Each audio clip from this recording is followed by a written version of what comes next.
என்பர்களுக்கு இருக்க போகுது. இந்த காலகட்டம் தொழில் ரீதியான விஷயங்கள்ல நிறைய மிதுன ராசி என்பர்களுக்கு ரீட்டைல் ஷாப்ல அதிகப்படியான நஷ்டம்.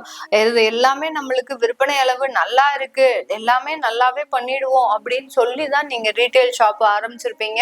ஆனா அது கிட்டத்தட்ட ஒரு 3 வருடங்களாக பாத்தீங்கன்னா மிகப்பெரிய அளவுக்கு உங்களுக்கு நஷ்டத்தை கொடுத்துருச்சு.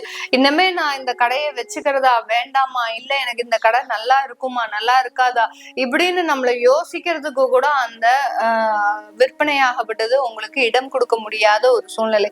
அந்த அளவுக்கு கடன் நெருக்கடிகள், தேவையில்லாத பிரச்சனைகள், இதனால குடும்பத்துல சண்டை சச்சரவுகள், இப்படி அந்த ரீட்டைல் ஷாப் மூலமாக அதிகப்படியாக நஷ்டங்களை சந்தித்த இந்த ராசி என்பர்கள் இந்த பராபவ வருடத்துல கிட்டத்தட்ட ஐப்பசி மாதத்திற்கு மேல நிறைய ஒரு வளர்ச்சிகளை பெறுவதற்குண்டான ஒரு நேரம். ரீட்டைல் ஷாப்ல நல்ல ஒரு ஏற்றம், நல்ல ஒரு விற்பனை அளவு அதிகரிக்க போகுது, உங்களுக்கு நல்ல ஒரு லாபங்கள் வருவதற்குண்டான ஒரு நேரம். அங்க இருக்கக்கூடிய மார்க்கெட்டிங் ஸ்ட்ராட்டஜி எல்லாம் நீங்க கொஞ்சம் மாற்றி அமைத்து செயல்படக்கூடிய ஒரு நேரம்.